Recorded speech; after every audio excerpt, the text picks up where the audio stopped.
What's up, everyone? Welcome to the video. Today we're going to take a look at how to replace the battery in this Lincoln Aviator remote key fob. This key is going to work on the 2020 to 2026 Lincoln Aviator, and it's going to use replacement battery CR2450. I'll put a link in the description box of this video to where you can find these replacement key batteries if you're in need.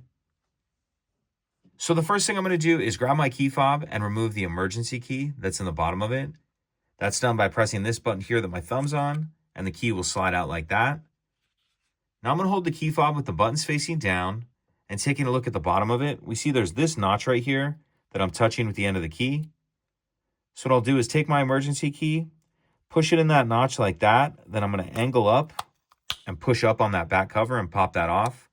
And that can take a good amount of pressure to pop that off, especially if it's never been off before. But once we get that off, we see our replacement battery right here. And for this part, I'm going to grab a small screwdriver or even something with a point on it will do. You just want it to fit down in that little notch right there. So get down in that notch, and then you can get under the edge of the battery and get it out of that holder.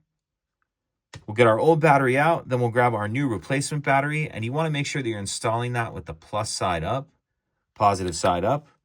And I'm going to tuck the outer edge in first like that, and then snap it down into place. And then we'll put this back cover on. Taking a look at the top of this cover, we see there's that little tab right there. That's what I'm going to slide in first. Slide that up like that. Then snap the back cover down. Slide our emergency key back in.